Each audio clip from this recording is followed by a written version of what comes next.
Hello everyone, welcome to GT Time. I'm your moderator, Kyle Bossman, and joining us as always is our uniquely talented and knowledgeable panel, including Brandon Jones. That's me. Daniel Bloodworth. I won't lean into the mic. Why not? It's really loud. Okay. And Michael Damiani. Hey, Kyle. You can go ahead and lean into the mic. I want to stay away from the mic. You are the We're gonna even it out. You're the notoriously most quiet one. No, Why is Damiani so quiet? that's just your opinion. That's not my opinion. That's the commenters' opinions. Yeah, it's good. It's the truth. It's a matter of fact. You are the quiet one amongst us. Download our video and play it in VLC player and max that to 200%. Just the Damiani parts? Audio problems. You'll still be the quietest one. Would that make you the loudest or me the loudest? I'm definitely lower tier. I'm on this I'm third loudest. I think you are loudest and Bloodworth is second. Really? Okay. Yeah. Brandon's just really good at he's projecting. Yeah, you're using your diaphragm. He's like a professional, whereas we're just people who are talking into microphones like noobs. We'll get it. We're talking shop. It's like you're supposed to talk like this into No. a microphone. Everybody, welcome to GT Time. I'm your moderator, and so that's do like that, yeah. You sound like a pro wrestler right now. But the thing is, Brandon does that, but also sounds like a human. That's why he's pro. Do you know what I mean? That's it's so hard to do. Thanks, Kyle. Let's do a show. Okay, well, hold on. Before we go into the show, one last thing. What is your training? What did you do to get good at I did that? a lot of stage. Remember, which is where you talk about projecting. It's Yeah. like I did theater where I didn't have a microphone and had to talk normally, pretend like I was having a normal conversation, whether I was singing a song or doing a scene. Yeah. And have 500 people be like, "Oh, totally, heard it." And so you just you do diaphragm work. Like breathing differently is crazy. The fact that you can breathe into the lower part of your basically into your stomach or breathe into your chest. Yeah. When you see cartoons breathing, it's like the chest goes up, but you don't have to do that. You can actually push down on your diaphragm. Do you think all of us should go to theater training? No. Do you think you should send us all out to No. Think of how much the podcast would improve. Everyone would hear I Damiani. completely finished my theater training a decade ago. I'm good. No, I mean Don't look us. back. You should send us, your subordinates. Send us all nothing out wrong with to class. Nothing ever wrong with learning something. Yeah. Taking an improv class or something. Yeah. Well, they don't teach you projection in improv. They just teach you to act like things are happening. There you go. But no, I have a technology solution, Kyle. What is that? We all get headsets. And then what? Would you talk The louder if you had a microphone headset would on? be right here. No, it would be closer to you at all times, no right. matter where you turn. It's about the projection. So much of this Damiani. has to get cut Okay, out. we're talking. None of it's getting cut out, but we do have to move on. We have a clarification this week, so begin clarification music. Brandon got called out on a sort of off comment he made. He was just making a side comment that everyone felt like they had to hop onto. Not everyone, but many. I feel like we're getting a little correction happy because it feels good to correct a person and initiate the correction. And communicate. Brandon, We're reading the comments. Explain what you meant about Steven Spielberg making an announcement about a video game. I don't know exactly when this came up, but I might have mentioned that say Steven Spielberg did announce a game, or say that was comparative to the excitement level of someone else announcing a game. Right. Maybe sounding like Steven Spielberg hadn't done that before, but he's obviously done that many times. Boom Blocks is the one that I think. We all know about Boom Blocks. But that was the one his name was most closely attached to. But Yeah. I remember he did The Dig. Didn't he do that back in the? I guess so. days? Yeah. Didn't he, He's produce that attached or to was it at somehow least. involved? Yeah. And I remember he came out on Connect on stage and was like, it blew my mind. Or whatever the quote was. Good impression. Or the gamer in me went out of control or whatever. Yeah. He's very involved in games. So I didn't want to suggest that Spielberg is just a movie guy and doesn't do game stuff. Quick question before we end the music. Do you think Boom Blocks would have been more successful if it didn't have his name attached to it? Sure.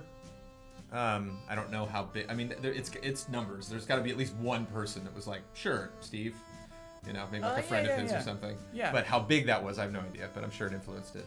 Okay. 0.01%. And correction music. So that wasn't even a correction. That was a clarification. Sure. Brandon knows. He knows this Spielberg. Got to be careful though. Yeah. You do have to be careful. We got to make sure that we're all on the level. What?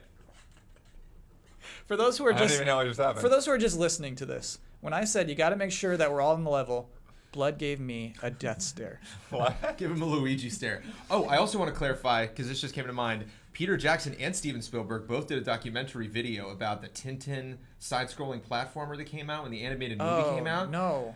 And I remember being like, oh, whatever. And like they were so serious about it. And I was like, oh, there might be something to this game. I don't know. I mean, Peter Jackson's here talking about, it's kind of when we talked about the King Kong thing at Universal Studios. Like, you guys, this is going to be great. And then you get on it, like, that's okay. It's like 45 seconds long. So how did the Tintin game come out? I think it was just DLC. It was like a side-scrolling platformer with, it was cute, and you know it was an homage to the movie that they made. But I remember he was like in that documentary talking about like we're really involved in this game. I feel like that happens sometimes where it's just like someone who's not really in the world of video games, like a director will say, is just like, this game is amazing because you can press the X button to jump, and it's like, we've been doing that. We know. Like Cameron talking about the Avatar game. Yeah. The odds are not good that this will be a game we're all going to really care about. In my game, you'll be able to control the character with the left analog stick. And it's like, yes, we do it. Have we started one new story I got a yet? Damiani death stare. So let's talk about Evo. Death stares. Evo happened last weekend, and There are a lot of death stares there. what at Evo? A lot of salt, you mean? Yeah. I think there was a lot of cheering. It seemed like a really like positive event. I didn't see like booing or anything. Oh, there was booing. And did you watch the Filipino champ match where he was keeping a player away, a Hagar player away, to cheese him out? He was like using lame tactics, using Magneto's push away move to basically keep Hagar, however you say Hagar. it, Hagar away for the the rest of the match to time it out.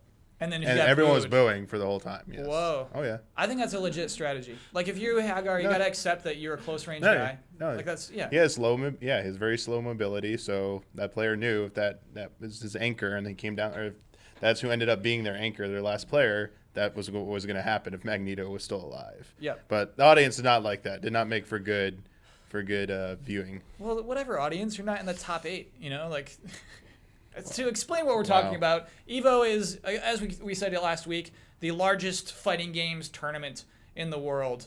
Happens in Vegas once a year, and it's like 3 days. It's 3 days of nonstop fighting games across 3 different Twitch channels. It's impressive. It's a sight to behold. Damiani, I'm curious what you thought, what you came away, what your takeaways were. What was the most exciting thing to you from Evo? I mean, it's hard to say one exciting thing. They had. Give me a couple. I think everything except for maybe some of the Smash Bros. Stuff was like the most exciting stuff I'd seen in a long time at Evo. You can maybe hope for one of the tournaments to deliver like, holy crap, this is like an amazing like finish, but it seemed like every single one. I mean, the best one was probably their first one was the Blaze Blue. The grand finals. No. Right? So in winners finals, so I don't know the 2 players' names, so I do apologize. I don't really follow it, but when I was watching it, the one guy got lost. He got knocked into losers, and then he ended up winning losers finals, but just barely. And like he made like it, and then he went into winners finals, and then like he was clearly gonna lose. And basically, like the label everyone was giving this guy's like performance was called like never give up, like don't give up, because this guy just did not give up and just came back against like everything. Like statistically should have been like done, and just like came back and won it all. And then like the emotion on both the players' faces, like when he got knocked out of winners, he got decimated in that matchup. Yeah. And his opponent was like patting him on the back, like, hey man, like come on, you still got to play, like don't worry, like it's okay. And then like the other guy was like, when he was losing to the guy in losers, the other guy was kind of like dressed as one of the characters from Blaze Blue, I feel. Nice. And then he was like getting like cheering and like asking the crowd to like pump him up and So stuff. he beat the guy who was cosplaying that day. Yes. Love So that. he ended up beating him. Yeah. And then you could see how excited he was. He was like pumping his fist, like getting really excited. Like the only player I see get this worked up is Filipino champ in Marvel. Like that guy shows a lot of emotion. Yeah. But this guy kind of blew away Filipino champ like completely with emotion. And then the finals, there's this one part, it's like iconic. They both like put their heads in their hands like this, side by side. Like they're both doing the same thing, but for completely different reasons. Yeah. And it's such a great moment. And then when he finally wins, it's oh man, it was insane. And that was like just the beginning of the day. I mean, you had Killer Instinct, which actually surprisingly was very entertaining to watch. Why do you say surprisingly? Because I don't know, like I don't really watch much. I don't really watch much Killer Instinct. It's kind of new, and I kind of felt it was gonna fall into the trap of like Injustice and then or Mortal Kombat 9, Injustice. Like they're cool for a year, and then they kind of die off. Yeah. And then this was Killer Instinct's first year there. So I was like, people will be excited about it, but it won't actually be that fun to watch. Then watching it, especially watching like Justin Wong play as Saberwolf, and seeing him like come back and almost win it. He got knocked out in losers finals, but it was extremely exciting to watch those matchups. They were really close, and that game's actually surprisingly entertaining to watch. But the low light was Smash Brothers. Yeah. That game is just incredibly. I'm sorry. That game is boring to watch. I love Smash Brothers, and I agree with you right now. It's boring to watch in the Yeah. in the way that Evo presents it, in that it's so long. There are really exciting moments in it. There were great moments in it. Seeing Hungry Box and Mango in the finals, like that was insane. Hungrybox U2 plays as Kirby. No, Jigglypuff. He plays as Jigglypuff, and yes. So it's cool to see a Jigglypuff in the finals. Well, for the match Smash. before, like Armada was playing as Young Link, I think, or wait, someone was playing as Young Link in. I forget the matchup now, but someone was playing as Young Link, and they were doing a hell of a job as Young Link. I'm pretty sure it was Armada. He had this one time where he got Jigglypuff to do the rest and missed it. Yeah. Instead of going for like a quick hit, he tosses up a bomb and then charge attack, and like they hit at the same And a time. boomerang. He did like Yeah. 50-something% hit in like one hit. It was like insane to like see something like Very that. clever. So Very that there was exciting parts about it, but in general, everyone was complaining it was just taking too long. Yeah. And there were just some matches where it does just get a little bit boring watching that. But Marvel, oh man, Marvel 3, that for me was the highlight for me personally. That was The Justin Wong. So for those who don't know, Justin Wong was the king of Marvel vs. Capcom 2. The guy destroyed everyone. No one could touch that guy. So when Marvel 3 came out, everyone's like, this dude's going to destroy everyone. Like, he just knows Marvel. And he was really good, but he just couldn't win EVO.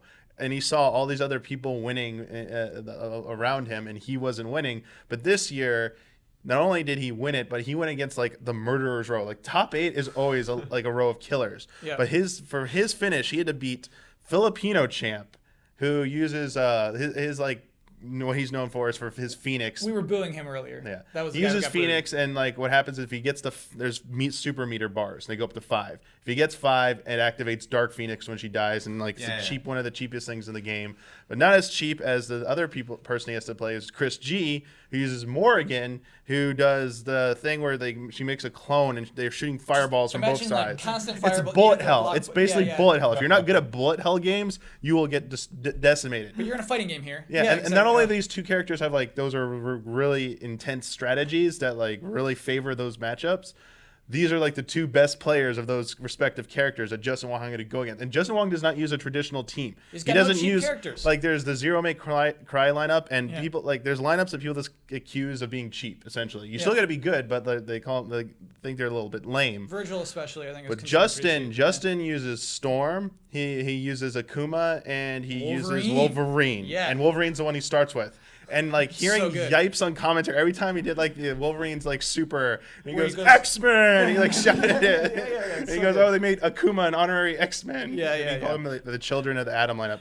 Seeing that finish was so good, especially when the way he beat Filipino champ. It was over. Like he was gonna get he was about to lose. It was 2-2. He was about to lose, and he used Akuma's super, like the Raging Oh Demon. my gosh, where he Yeah, was- the uppercut, and I was like, oh. And I don't think he even thought it was gonna work, but it did. And then you see him just like do his run around the like stage thing where he's just super excited. And then when he won it all, he like gets up, he dives onto the stage and starts rolling around on the stage. Like he just can't believe it. It was. I got emotional. Oh. I got straight up emotional about that. It was good shit. But to get less specific for a moment, so that Brandon and Bloodworth can enjoy this conversation. I'm loving it. No, this is great. Yeah. It's like when I first got introduced to the UFC, you know, and it's like, no, you gotta understand, with Bonner and the guy, you know, like. That's what I want to talk about. Is why Evo is entertaining to watch.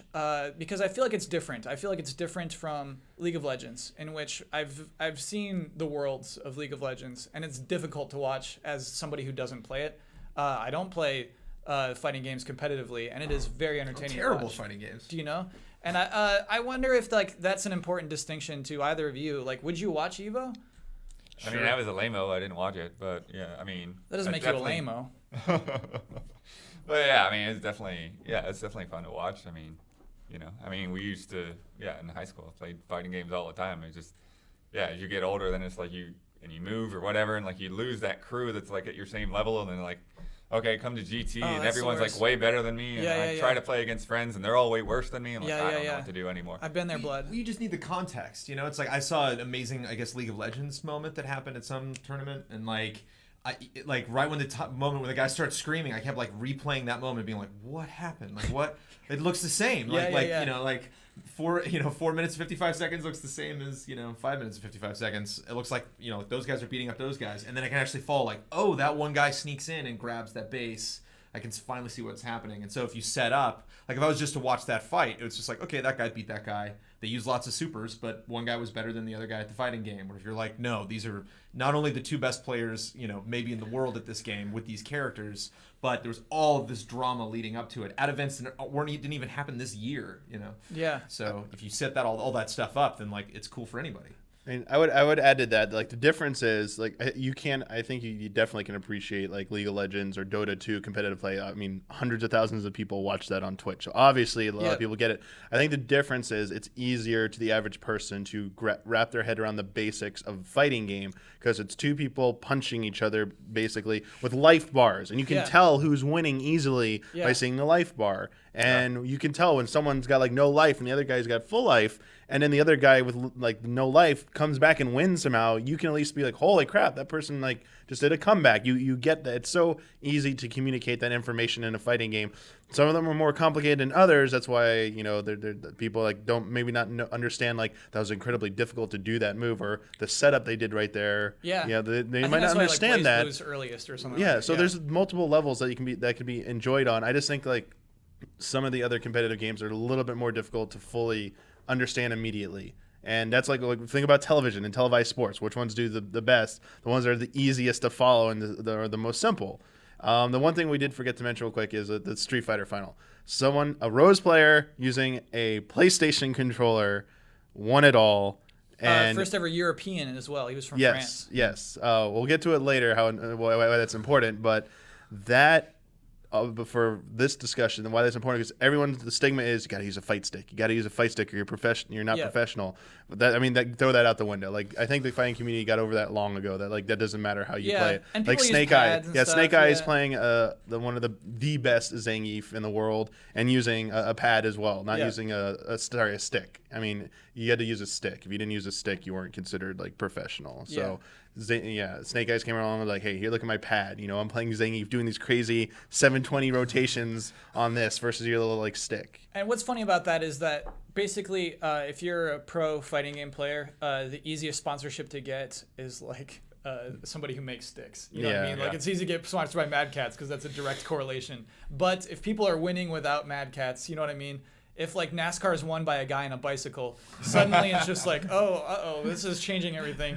And so it is really funny to see a guy with a PlayStation 1 controller. And there were just like there were a lot of like spoilers and upsets, more so than any other year. Like some of the players who were expected to make it to the end just got knocked out early, especially in Street Fighter. Like Street Fighter, a whole bunch of players, a whole bunch of famous players just got knocked out. It's a whole new balance. That too, but like. A lot of the Japanese players got knocked out early, and they had the arcade version before the U.S. got any version. Right, so there was some people were wondering what went up there. What's like the back end coverage on Evo? Does somebody make every year like just a 2-hour documentary that goes through all of the best moments and sums everything up and is like, in case you don't know what's happening, here are these people. I see a bunch of like either top Evo moments, like the best like finishes or the best fights. I see that, and they're.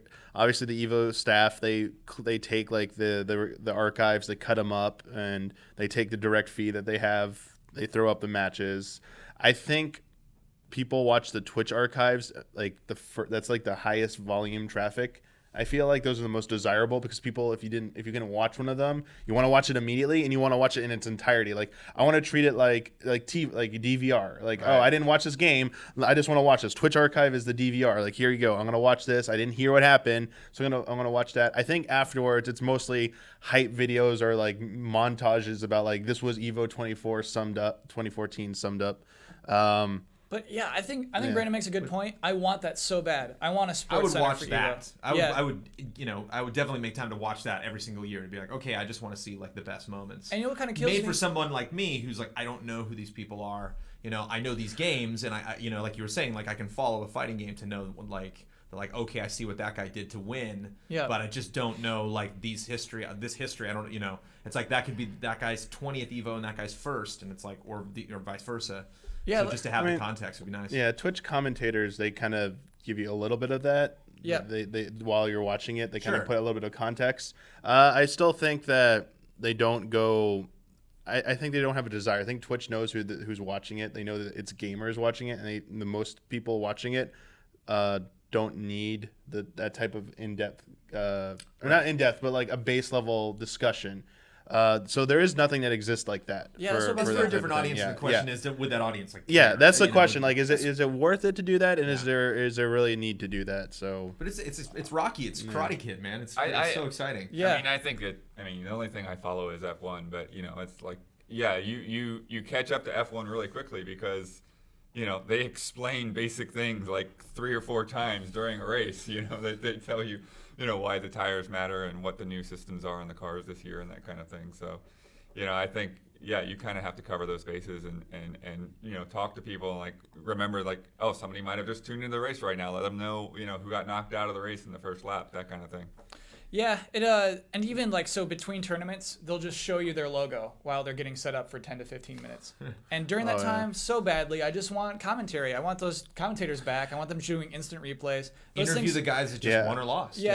From previous tournaments. Those things or don't previous exist. matches. And I think it might be on Damiani's point. I think they're like, hey, we broke 100,000. That's fine. You know what I mean? I think they don't really have that desire to become this huge thing beyond. there's part of what their that, audience- but I mean, some tough love for Evo is that they really have never done a good job with like updating who beat who. Tough love. Like, there was You're right. Even the commentators sometimes are a little lost. Well, Yeah. there was a big troll that happened. Some random like people were tweeting at Ultra David and James Chen during a Street Fighter on Friday, saying that Daigo got knocked out by some random dude. Mm-hmm. And they were reporting it as fact my and God. stuff. And then someone had to go tell them like, no, Daigo's still in the tournament. What are you doing? Like, don't do that. And, Yeah. I mean, I don't know if it went down like that, but they were like, yeah, we're not going to believe any more Twitter comments. Like, they don't have like a person who's constantly feeding them updates. And if they are, that person sadly is not doing a good enough job. But the scope of Evo is huge. Like that, I don't know the inner workings of it, but that thing, actually attending it, thing is massive. Yeah. And it has to be like hell on earth to like run that. So kudos to the people who put on that thing because it's amazing. But if they are looking for a way to elevate their game, it would be having better updates during in between matches to let people know who won what and like just maybe like a visual of like the hot brackets like in the pools. Like here's the latest updates. They do have an online like pool, but you go check it like even after that pool is done.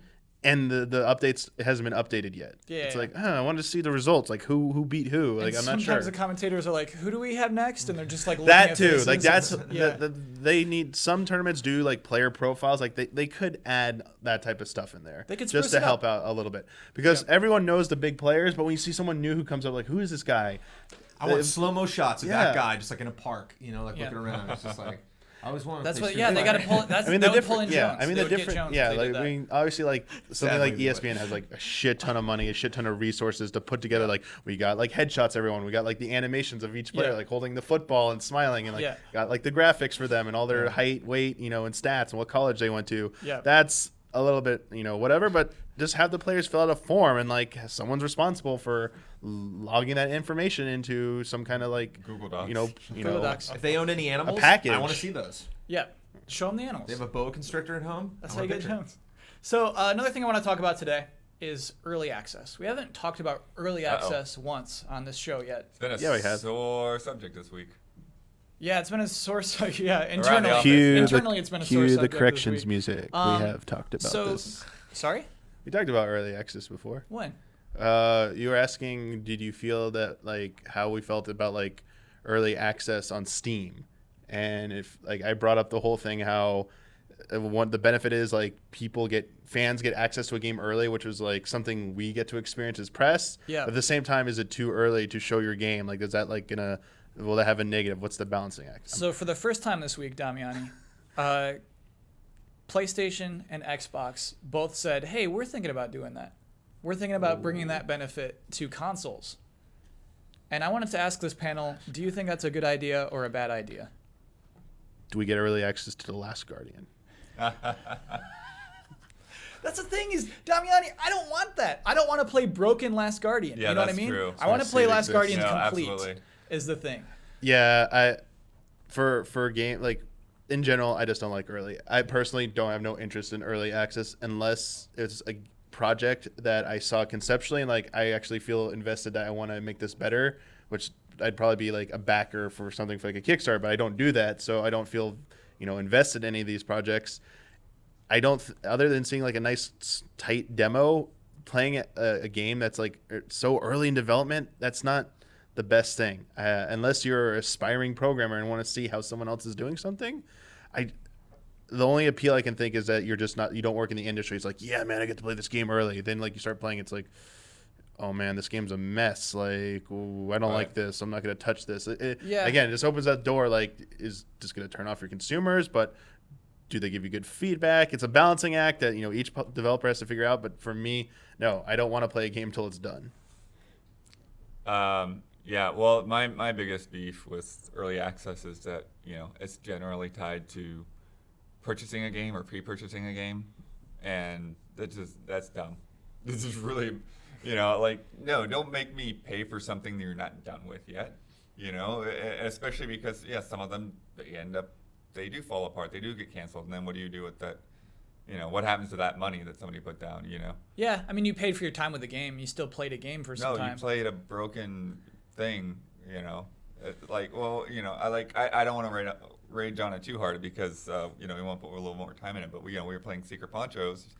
The thing didn't have an options menu, right? You could how do you pick this thing go full screen and all of that? Yeah. And in the same vein as you guys couldn't even connect to each other and that kind of. It's weird stuff that, generally when we would see that game, if a developer came in, they would have all of that technical stuff, kind of sorted out, and they would have it set up so that you could just play the game.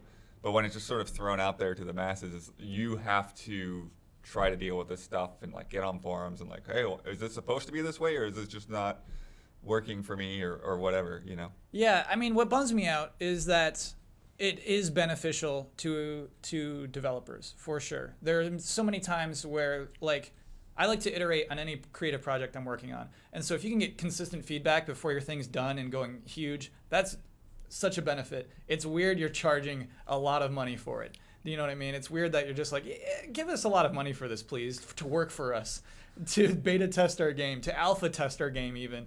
That's what's weird to me. That's what makes me uncomfortable. And I think the word early access is a little unfair. Brandon, my question to you, would it be more fair to just call them work in progress games? Well, it changes with every game. I mean, is Minecraft the greatest early access game of all time? Yes. Because that was early access for a long time. Yeah. But they had built a game, and that game was amazing. That game is still the game I'm playing on my iPad. There's a billion features that they haven't added to the other weird versions of Minecraft that are out there.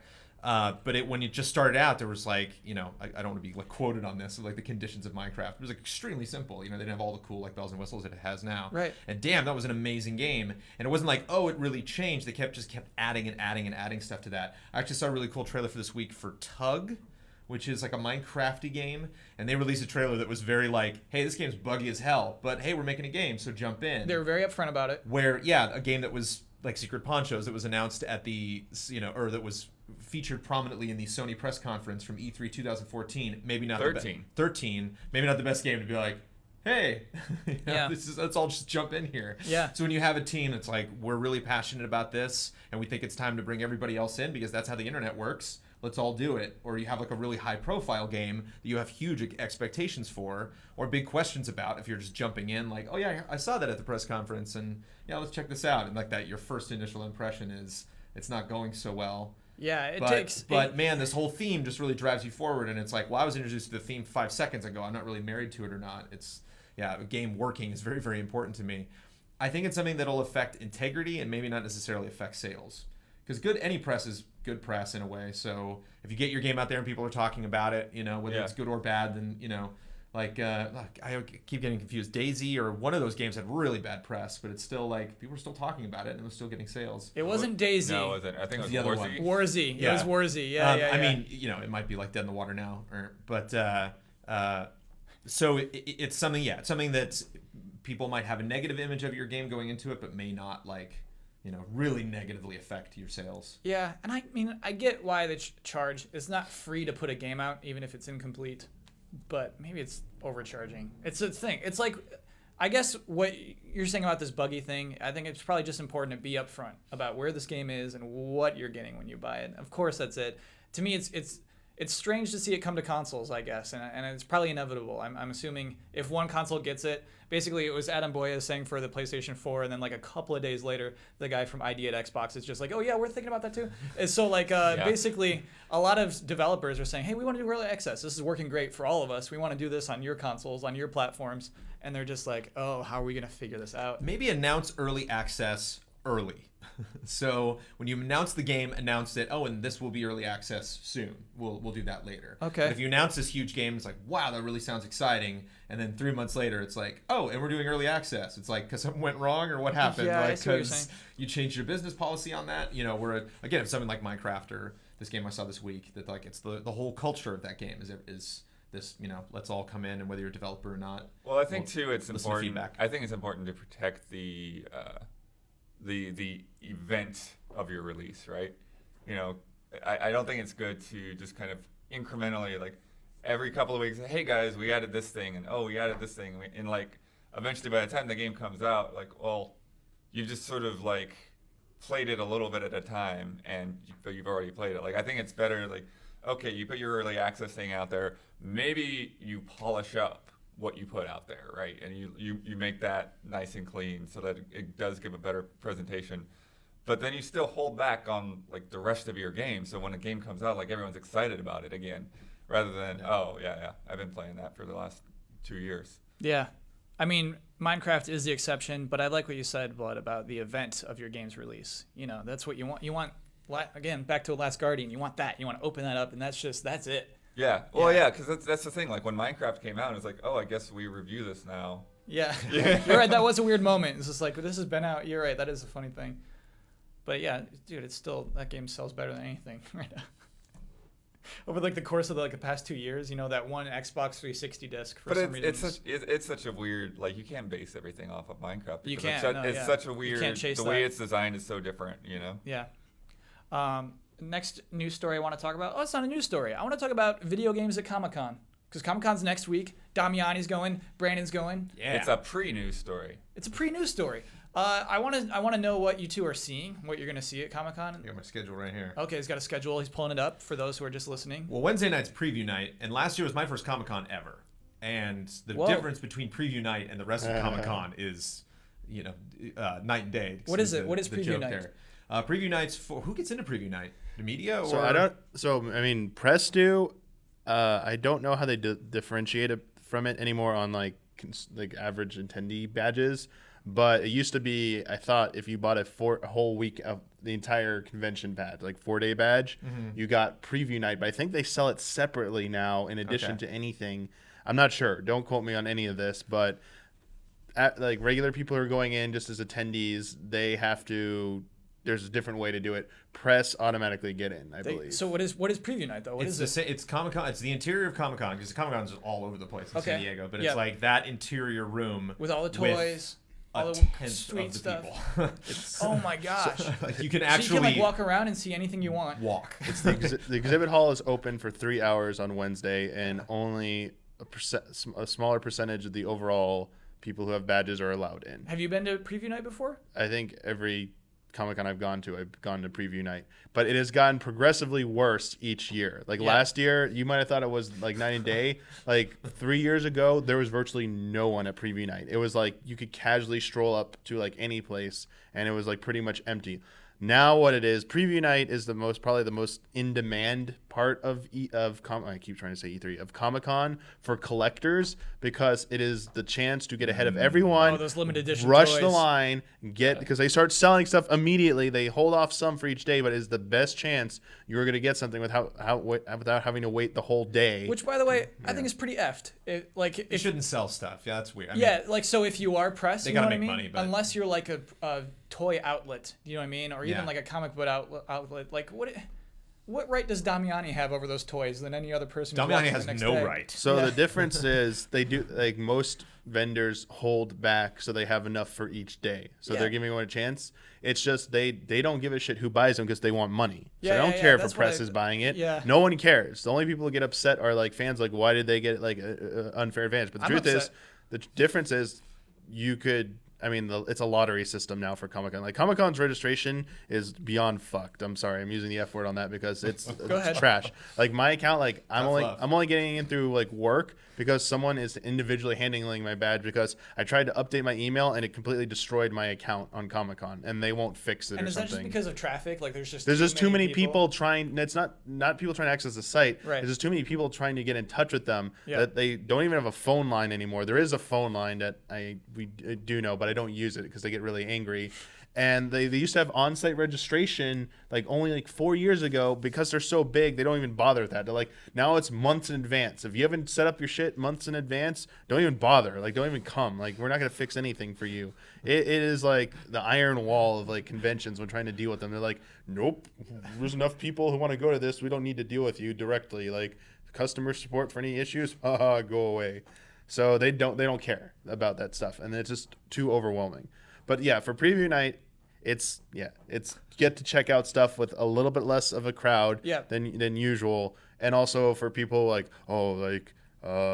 DC at whoever makes the DC toys. I don't even know who makes the statues anymore. There's a giant one in the middle that everyone always rushes. Yep. And it's like, we're gonna have a collector like Batman this year. Yeah. And it's like 1 of 1,000. They're only gonna be available at this Comic-Con, and the first 500 are gonna be on sale preview night. So come get them. Ken Tucker is like, oh, I gotta get that Batman. You just walk up there. Yeah. I mean, but the thing is, now on preview night, the reason I was saying it's worse is because there were a lot of exclusives being sold. Yeah.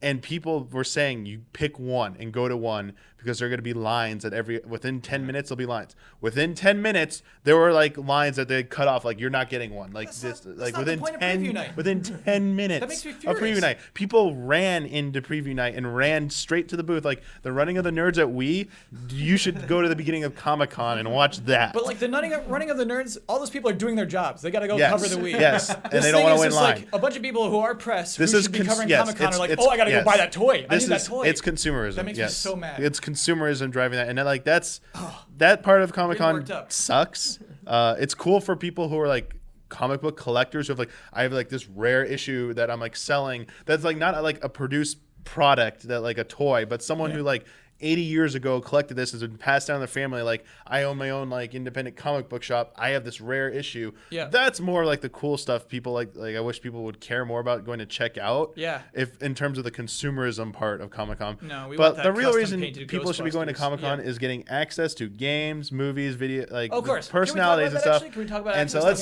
to talk about We haven't even gotten to Thursday yet. Yeah. Steam's like shooting out of so Mike's ears. Yeah. start with Brandon. Let's see what Brandon's Okay. checking out. So What games are you checking out? the first game I am checking out, which has comic book characters in it, is Disney Infinity 2.0. Of course. And then, You don't have to be defensive about that game anymore. I think we all. but it's actually it actually is relevant to Comic-Con. Comic-Con. Okay. It has a possibly more comic book characters in it than any other game, maybe other than Lego Batman 3. Yeah. Skylanders I'm checking out that day. Sunset Overdrive I'm checking out on Thursday. And I'm going to a Batman party on Thursday night. That is a cape and cowl party. No where they way. got a bunch Brandon. of celebrities to make their own cape and cowl. Will Arnett, the voice of Batman in the Lego movie, made his own cape and cowl. Are you gonna wear a cape and cowl? I don't know if I'm allowed to wear. Oh, outfits only to that. celebrities allowed to? I might, yeah. I think don't know if I think you're celebrity enough. I don't know, to put man. on I went to Comic Con last year. It was so hot. I'm just like t-shirt and shorts Yep. the whole time. Yep. I am not putting on any. I'm not. No. Spandex, no thanks. And then Xbox has their media showcase on Thursday night. I'll check that out. And then Witcher 3 is showing a demo on Friday. Whoa, Witcher I'm gonna- 3 is gonna be there. That's cool. I'm Oh, gonna yeah, check yeah. out, and they have the adventure game that they're gonna premiere for the first Yep. time. I'm gonna play Escape Dead Island because I'm just curious what that game is on Friday, and play Forza and Halo Master Chief Collection, and then Legend of Korra is on Saturday. Finally Whoa. get to see gameplay of that. And do you get to play it? Yeah. That's So- really, really cool. Why did that's you? it so far. Why didn't you let Damiani have that appointment? No. We're both going. Oh, okay. I told Brandon he could come along too. Oh, he can come along. You may come along. Editor in chief, you may come along. But if you'd nothing like. from we got to bug WB because nothing for actual Arkham Knight. Yeah, nothing to we haven't actually heard play the anything game yet. for Batman yet. So I'm assuming. So hold on. CD Projekt Red is debuting an adventure game at Comic Con. Well, they've talked about it before. Yeah. But they're debuting it. Like you will see it for the first time at They're Comic having Con. a panel. Yeah. I don't know how many. There's panels I'm going there's a to. live demo of it on Thursday. or Friday. So One that's of the two, crazy. yeah. That's kind of what I wanted to talk about is video games' role at Comic-Con and Comic-Con's role in video games. Like, is this event becoming more important to video games? Yeah, it feels like it. That's I would- crazy. to Maybe me. not at like a drastic I would say rate, but it's not losing relevance. Currently, I think it's been status quo for a few years. I actually think maybe a few years ago, it actually was a little bit more important because more companies were showing off bigger things there. There's some companies don't even like go anymore to Comic-Con, or if they are, they're not showing off like stuff that we saw at E3. They just have like a pared down selection. They've kind of pushed the gaming stuff into its own corner. It used to be on the west side of the hall, and it looked like it took up more space. Now it's all pushed on the right side, but a lot of the game companies they have booths. If they do have a booth in the exhibit hall, the trend is to have like giveaways there and limited actual game kiosks so they can get a smaller booth. And then they hold their actual like arcades, they call them, where they can actually play the games off site at one of the nearby like restaurants or hotels, because it's cheaper and more effective, because they know not everyone can go to Comic-Con, but if you're outside the convention center, anyone can go. So they just tell people, come on down. You don't need a badge. they hand you a Come card on. even. I've seen that actually. Yeah, It's got a so they're little just address like, on it. it's better access. And for gaming stuff, that's like perfect for them. So the trend is to start doing that. So I worry that like that is diluting like the actual presence a little bit, but it still has a big presence there. Yeah. But it used to be like they all would have big booths there, and now like Nintendo doesn't even have like, they have a tiny booth there that tells you to go over to the Marriott next door where all their games are. But actually, for me, I like having the games spread like at their own venues because they're huge spaces. They aren't as crowded as the convention center exhibit hall, and it's like much easier to get access to the stuff, more so than even E3. And last year I saw Batman playing Arkham Origins, and that was worth it for me. I'm glad that. How good was he? Actual- That was Batman. playable. I didn't watch him for a long okay. time. I just got a picture. It's just like, that's great. Yeah. No, I remember. Yeah, the one year that I went to Comic-Con, there was EA had a thing off-site, and I want to say it was like Dragon Age 2 or something. There was some game that, they were letting people play, and we're like, wait, what? We've never seen the gameplay for this yet. Yeah. And of course we couldn't shoot it or anything. but- So I'm actually still very curious about CD Projekt Red. Blood, why do you think they waited for Comic-Con to do this, to have this discussion and show this game? Oh, the adventure game? Yeah. Man, I still feel like there's more to the story that I'm not. They're showing a bunch of stuff, actually. Yeah, I mean, I think they're there's three showing, separate games. They're actually showing a live demo of Witcher 3 as well. And do you think it's like this opportunity to have? I think the thing is and they do have some comics that have been rolling out for Witcher as well. So I feel like Comic-Con is the place to like connect with fans of a character, right? So like here, like they can get more attention for like side games for The Witcher and the comic books and all of that, because it's like this is where the fans are going to come. It's like anything that's Sure. Witcher related, they're going to want to see. Not just people that have been seeing the Witcher 3 trailers and think, oh, that'll be a cool game. It's like, no, these are the guys that are really into The Witcher are going to come to this panel.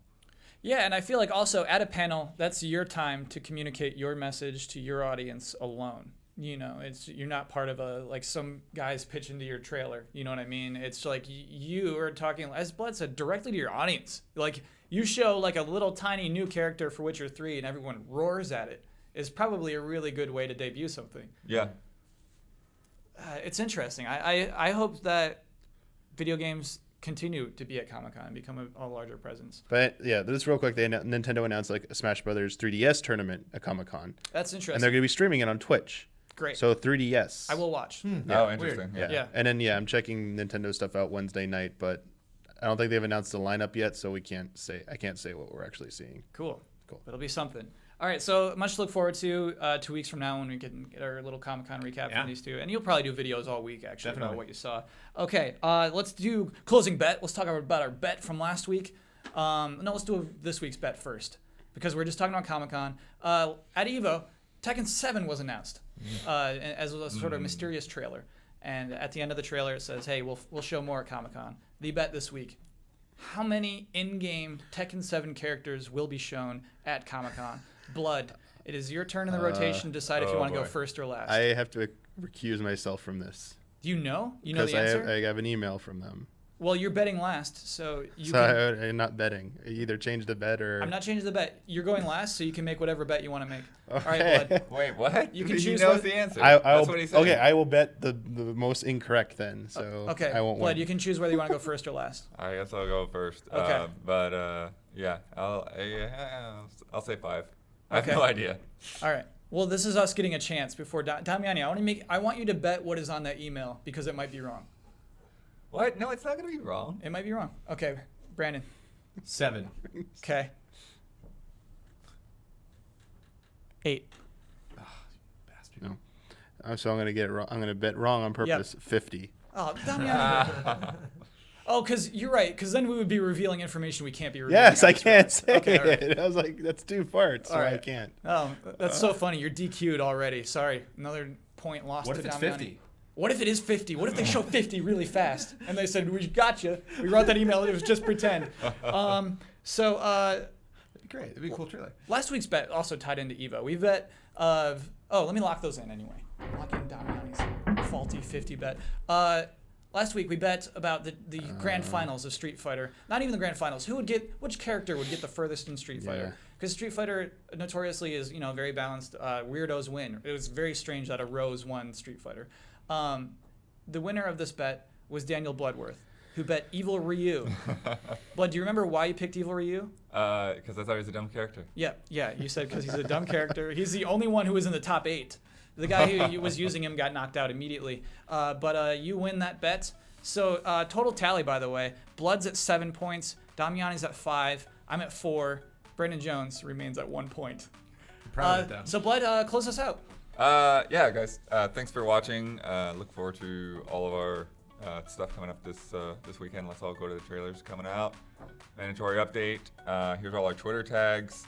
I've been doing Borderlands stuff. They're going to be coming up like every Thursday for the next couple of weeks. Is that what you want to plug? Yeah, I'm plugging Athena. Is the one we did this week. Hands-on, new footage of me playing and falling off a building and stuff. And yeah, so check that out and leave us comments and let us know what you think. I want to take next week off. Oh, yeah. And next week, because this guy is out, this guy is out, this guy is out, I'm not doing the show by myself. Blood So, on the show. And definitely no Let's Go to the Trailers next week. Oh, yeah. Yeah. And maybe no countdown. I don't know. We're thinking of a countdown, a stressless countdown we can do. Yeah, we can figure something out. So We'll yeah, see. it'll be on us remaining to try to fill in the gaps with some other stuff. But Have fun. we've got some things. We got some previews happening. I'm sorry, we can't end on we got some previews happening. You got to give us something more. All right. So, anyways, have a great weekend. Tell your friends, and yeah, good night. Thank you. Good night. I like good night. That was good. I'm fine with that. Watch it. Tell your friends and good night. I love the Xbox.